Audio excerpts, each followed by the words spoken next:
The water gauge on the branch read 4 inches that night, and Del Combs knew the number the way he knew the back of his own hand, because he had set the staff himself with a level and a sledge 11 years back. 4 inches in October meant a slow creek and a quiet hollow. It did not mean what he was looking at, which was a print pressed into the silt bar below the culvert, filling slow with seep water longer than his boot, and twice as wide with 4 toes and a heel, that should not have been there. He crouched with his headlamp and did not touch it. He had learned long ago not to touch a thing before he understood it. Del was 51 and had worked water his whole life, not the mines. Though his father had, and his father before that, and the cough that took his father at 60 was the reason Del had gone to the water, and not the seams. Del read flow. He was a stream technician for the watershed district, which meant he drove a county truck up every fork and draw in 3 counties and checked the gauges, pulled the silt samples, logged the sulfur readings where the old works still bled orange into the creeks. He carried a kit in the truck bed that he had packed the same way for years. Sample bottles in a milk crate, labels and the carpenter pencil, the surveyor's tape, the pH meter in its foam case, folding shovel, a coil of rope, the deep cycle battery for the auto sampler, and a thermos of coffee that Renee filled before he left and that he drank cold by midnight. He knew which culverts backed up in a hard rain and which banks were cutting. He knew the creeks by their smell, the clean, cold mineral smell of a good spring branch, and the flat metal smell of a creek the old works had gotten into. He kept a clipboard with the readings, and he wrote down what he saw, and nothing he didn't. He did not round his numbers. He did not guess at a reading he could take. People in the hollows knew his truck and waved him through gates, and he left every gate the way he found it.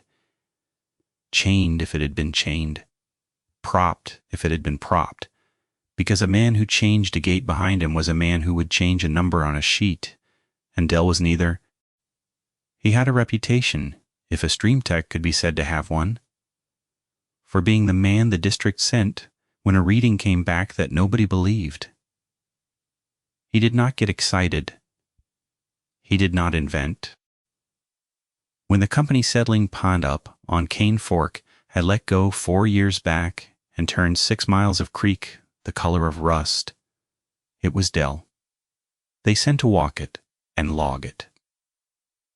And he had walked all 6 miles in a day and a half, and written down the dead things he found in the order he found them, and his sheet had gone into the lawsuit and held up every figure of it, because every figure was exactly what the creek had been, and nothing he wished it were. That was the kind of man he was. It mattered later what kind of man he was, because the things he would write down on the Mudlick sheets were things a different kind of man would have been afraid to put his name to. He told himself that first night that the print was a bear. Black bears had come back into the eastern counties over the last 20 years. And a big boar could leave a track that surprised you. He photographed it with his phone, set his measuring tape beside it, and wrote the dimensions on his clipboard. Length, 11¼ inches. Width across the pad, 6. Stride to the next impression, which he found higher on the bar, 52 inches. He stood up and looked at that second print, and the number bothered him because a bear that put its feet down 52 inches apart was not walking. It was not running either.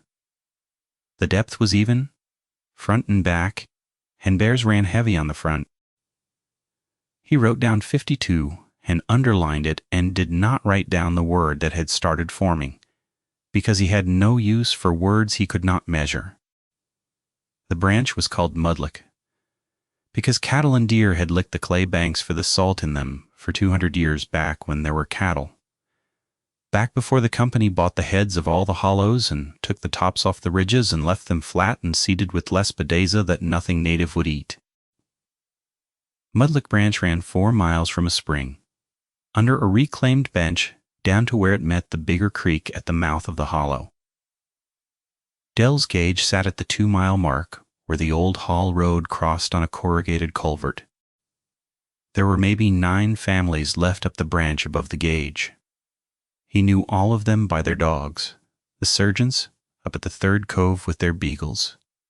The Mullins place with the 2 red bones that bayed at the moon. A young couple from off who had bought the Old Fields homestead and kept a yellow lab that ran the road. Dell knew the sound of every one of them, the way a man who works nights learns the voices of the dark, and he could tell you without looking which dog was running and which was just sounding off at a possum and which had treed something worth getting up for. He drove out that first night and did not think much more about it. A print was a print. He had seen strange tracks before. Hogs gone feral. A cat once that the state would not admit was a cat. A set of canine tracks up on Cane Fork years back that he had decided were big coyote. He logged it, and he went home to the house he kept on the Ridge Road, 3 miles up from the mouth of Mudlick on the high ground where the road ran the spine of the ridge before it dropped off toward the next hollow.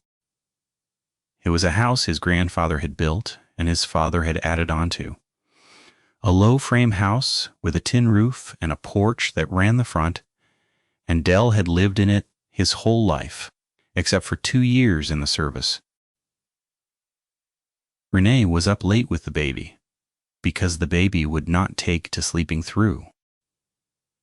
The baby was their granddaughter, Wren, 8 months, left with them while their daughter Carla worked the night shift at the regional hospital an hour over the mountain. Carla had lost the baby's father to the road 2 springs back, a coal truck and a wet curve, and had moved back up the ridge to her parents' house with the baby and gone to nursing because.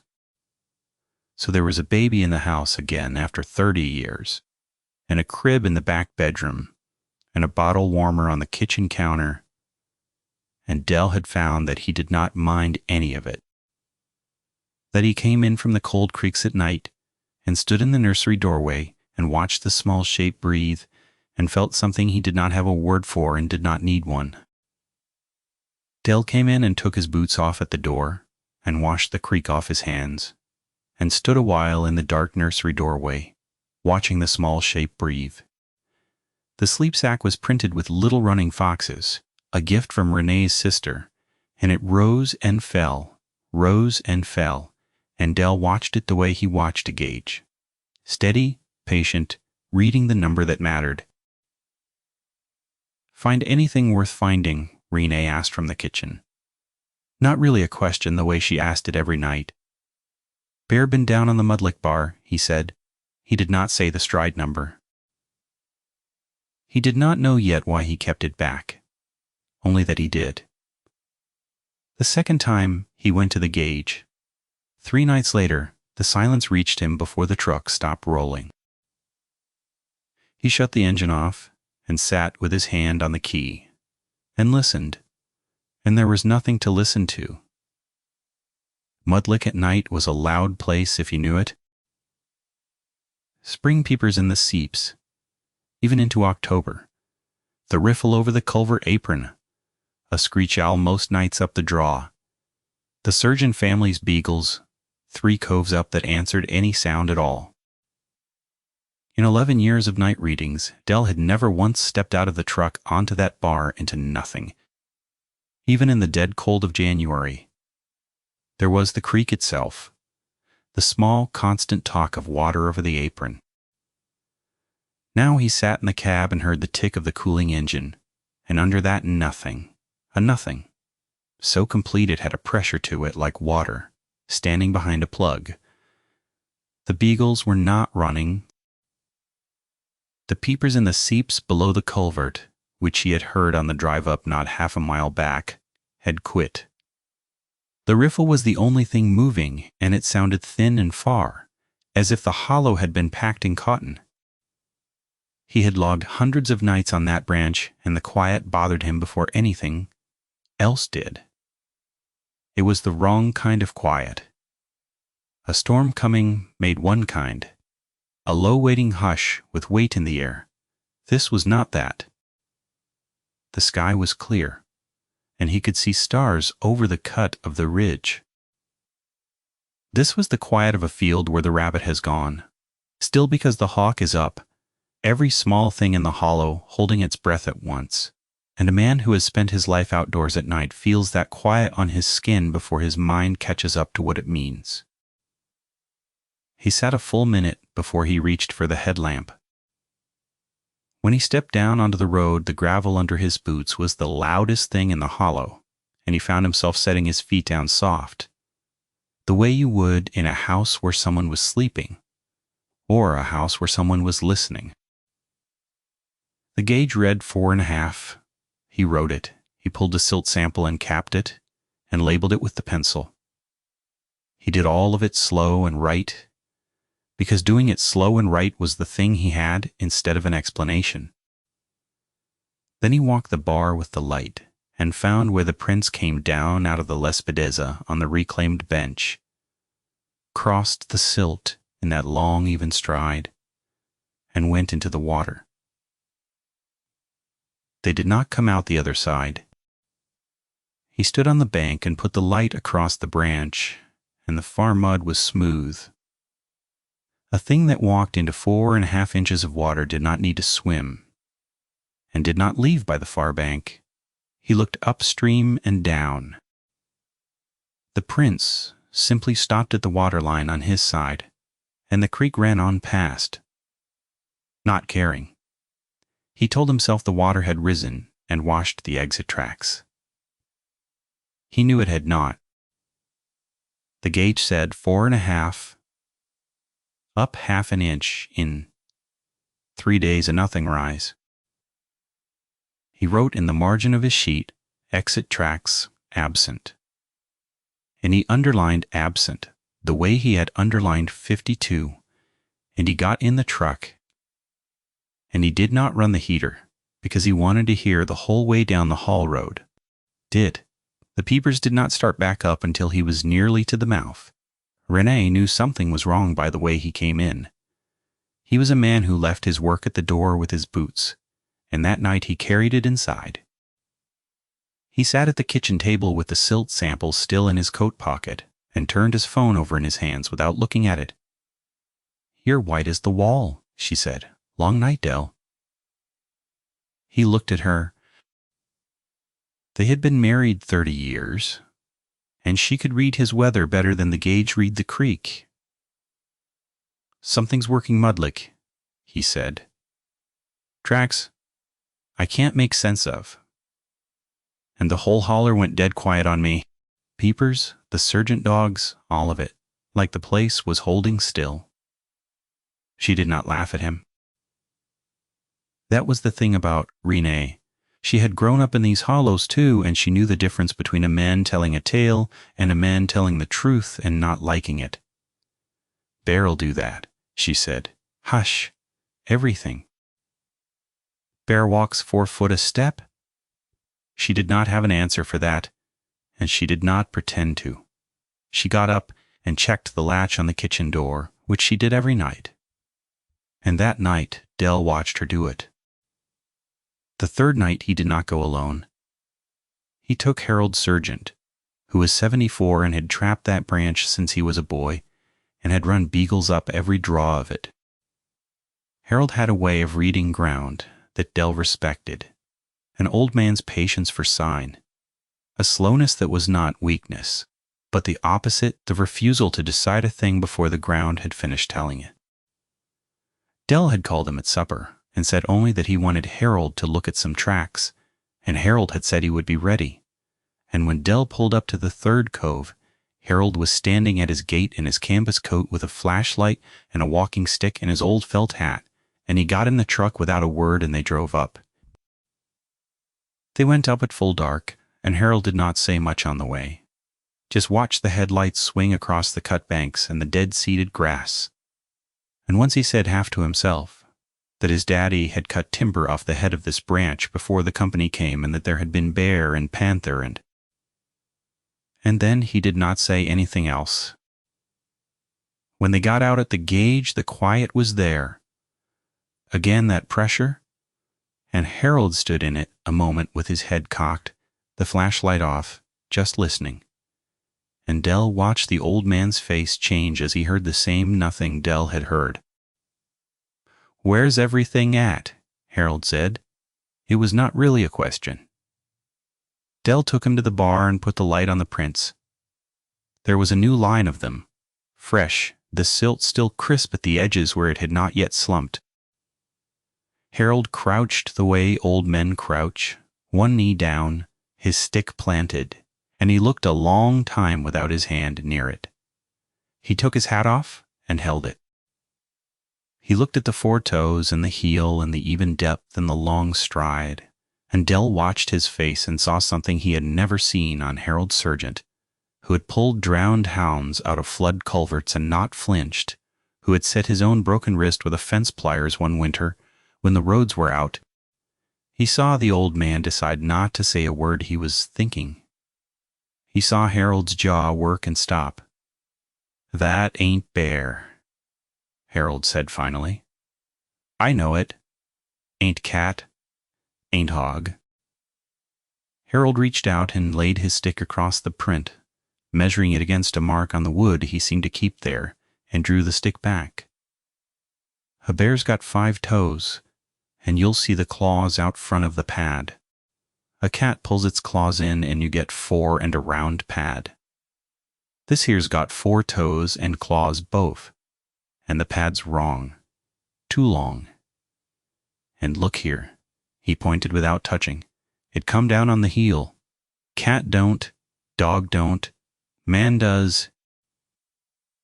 He stood up slow, with a hand on his knee, and he put his hat back on. And the putting on of the hat was somehow the worst part, an old man reaching for an old habit to steady himself. "I run this branch 60 year. Pulled coon and bobcat, and one panther the state says wasn't a panther." He looked up the bench toward the dark line of the Lespedeza. "I don't know what put that down, and I don't know." That was as far as Harold would go, and Dell did not push him. They logged the new prints, measured them 11.5 this time. The half-inch bothering Dell because tracks did not grow. They walked the bar to the water, and again the prints went in and did not come out.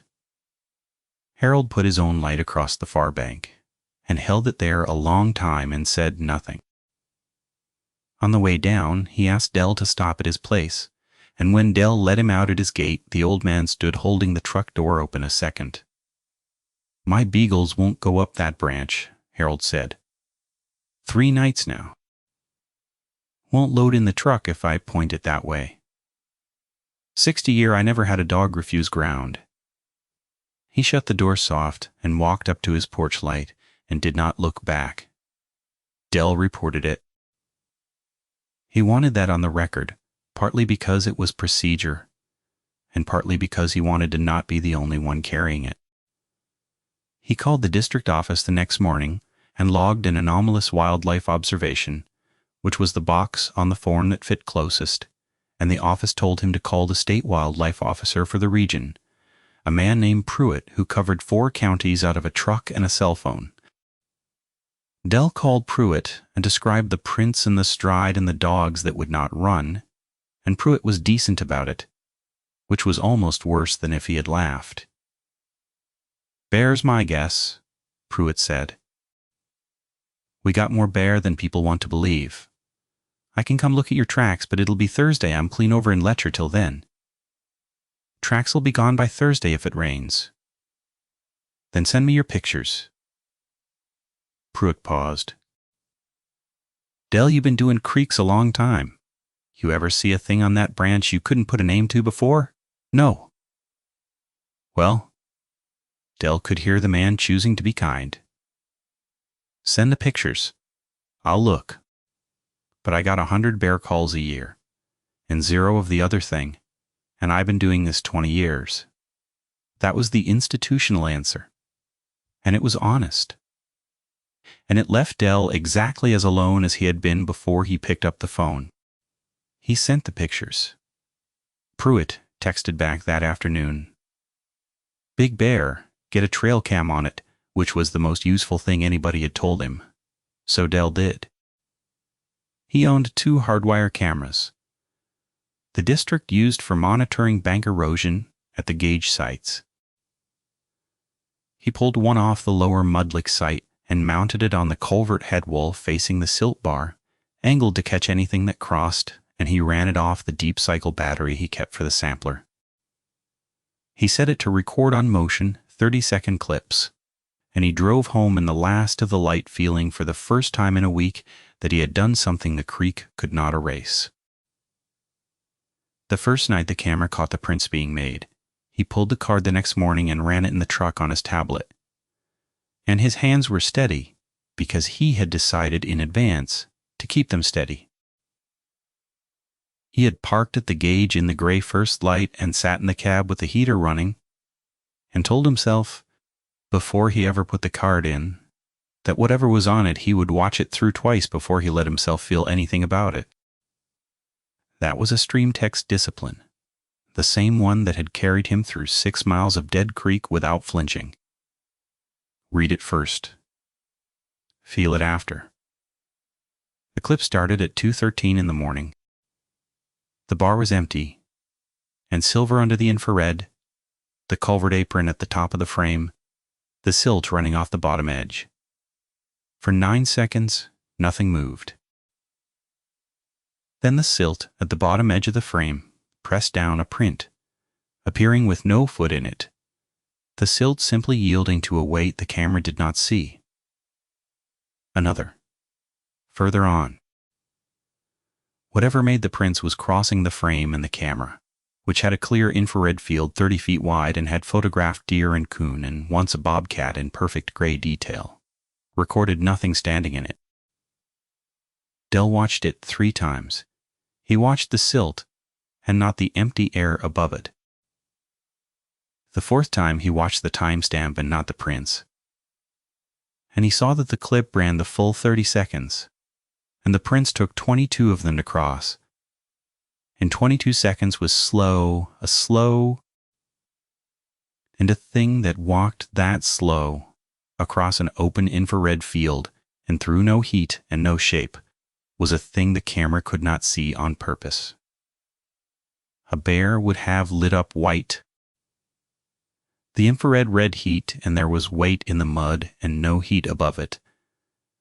And Dell sat in the warm cab with the gray light coming up and could not make those 2 facts lie down together, no matter how he turned them. He hated how small the screen made it look. A weight-pressing mud, that was all the screen showed. And it was the worst thing he had ever watched. He thought of the lawsuit creek, the dead things in order, and how a photograph had been enough. Then, how the camera had told the truth and the truth had held up. The camera was telling the truth now, too. That was the trouble. He believed the camera. He had built his whole working life on believing the instrument over the wish, and the instrument was showing him prints with nothing making them, and he had no wish that could stand against it. Foot. He did not show Renee the clip. He told her the camera had caught the bear, because he could not yet make his mouth shape the truth of what it had not caught, and because the lie, the second it was out, sat in the kitchen. With them, Renee looked at him over the baby's head, ran asleep against her shoulder, and she did not call him on it. And the not calling was its own kind of fear. The cameras kept catching it. 4 nights running, always between 2 and 3 in the morning, always the slow, even stride, always nothing in the frame to throw it. On the 3rd night, the prints changed direction. They had been crossing the bar parallel to the water every night, downstream to up. The 3rd night, they came down off the bench, crossed to the culvert head wall, and stopped directly under the camera. The clip ran its 30 seconds with the last print sitting at the base of the post, and then a second clip triggered at 2:51. and in that one the camera angle had moved. Not much. And 2 degrees, maybe 3. The silt bar sliding a hand's width to the left in the frame. Something had touched the post. Dell had mounted that camera with 4 lag bolts into the concrete headwall, and a thing had nudged it 2 degrees and walked on. He went up the next morning and the camera was fine level again, as if it had been set back. The lag bolts were tight. He checked them with the wrench, and they had not turned. He stood on the headwall in the gray light and looked at the bar, and there, in the silt below the post, was a single print, fresh, pointed up at the camera, and around it in a rough arc were the marks where something had crouched. Not tracks. The flat, even pressure of a thing settling its weight down to look at what was looking at it. He understood then that the camera had been a mistake. Not because it failed, because it told the thing exactly where his attention was. That was the night the trouble came down off the branch and onto the ridge road where Dell lived, where Renee kept the latches, where Wren slept in the back room under the window that faced the woods. It started with the sergeant beagles. Harold called Dell at full dark, his voice careful in the way of a man not letting himself sound afraid. 2 of his dogs were gone. Not loose. Gone. The pen was latched and the wire was sound and 2 of 6 beagles were not in it, and there was no hole and no dig, and the 4 that remained were pressed flat to the back corner of the pen and would not come to him. Harold had walked his fence with a light and found in the soft ground outside the pen, on the wood side, the long even stride coming down out of the dark and going back into it. He did not say the prints, he said the stride. 60 inches now, Harold said. And Dell wrote it on the pad by the phone without thinking. 60, the number climbing like the gauge after rain. You got that baby up there, Harold said, Wren. You got her with you. I do. Then you listen to an old man. Harold's voice did the thing voices do. When they stop performing calm, whatever this is, it learns. It learned my pen. It'll learn your house. You keep that child off the windowside. Dell hung up and went through his own house with a different set of eyes than he had ever used on it. The nursery was the back bedroom, and the back bedroom had the window that faced the tree line, where the ridge dropped off toward Mudlick. He had cut that view himself years back, because Renee liked the morning light. He stood in the dark room with Wren asleep in the crib, the little sleep sack printed with running foxes rising and falling, and he looked at the window in the black trees past it, and he moved the crib that night to the inside wall, the 2 of them working in the dark so as not to wake her. And Renee did not ask why. Because she had heard his end of the call. They did not sleep that night, either of them. Dell sat in the front room with the lights off and the deer rifle across his knees, not because he believed the rifle was an answer, but because his hands needed a thing to hold that had a purpose. He had loaded it standing at the kitchen counter, and Renee had watched him do it. And neither of them had said the word loaded, and that was the lie that night, the rifle saying out loud what they would not. Nothing came that night. Dawn came instead, gray and slow, bleeding up out of the trees, and proving nothing at all. Dell walked the yard at first light with the rifle, and found nothing in the grass, no print, no stride, and the nothing was worse than a print would have been, because a print he could measure, and the nothing he could only wait inside of. The next 2 nights he stayed home and let the gauge go unread, the first readings he had missed in 11 years, and he found he did not care about the number. He sat up both nights.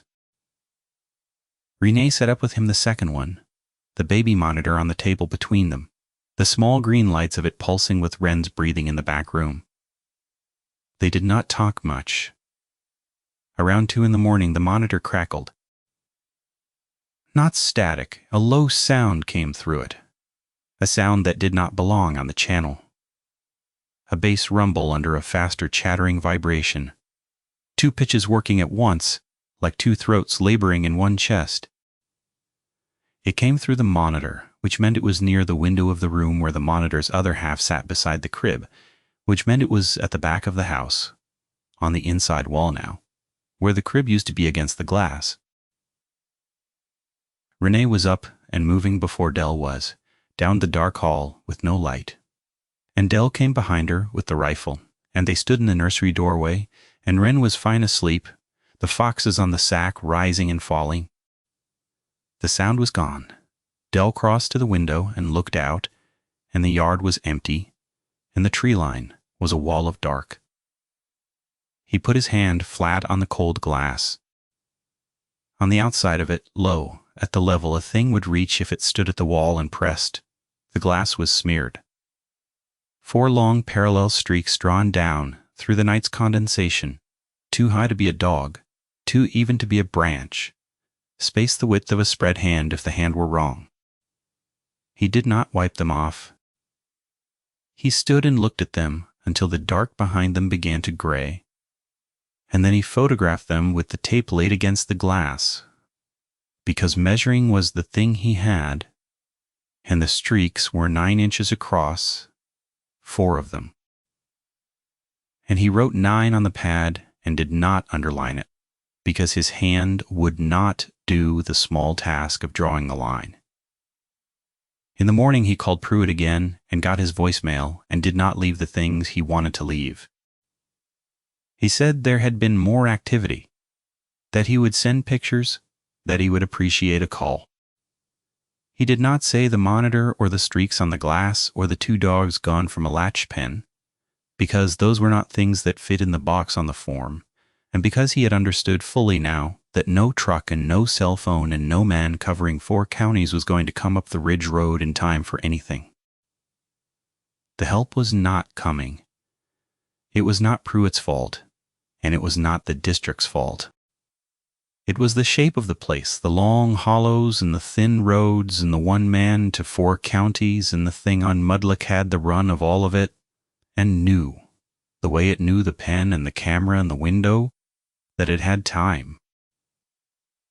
Harold came up to the house that afternoon, which he never did. He stood on the porch and would not come in, and he had his old single shot leaned in the truck, and a look on him like a man who had decided something. He told Dell the rest of his beagles had stopped eating. He told Dell he had walked the branch that morning in daylight, which Dell had not had the stomach to do, and that the prints were all over the bar now, dozens of crossings, a thing that had been pacing the same 100 yards of silt for a week, and that up at the spring head, under the reclaimed bench where the lespedeza grew, he had found a place where the grass was beaten flat in a circle, the size of a truck hood. And in the center of it, bones. "Deer?" he said before Dell could ask. Just deer. He said it the way a man says a thing to keep another man from imagining worse.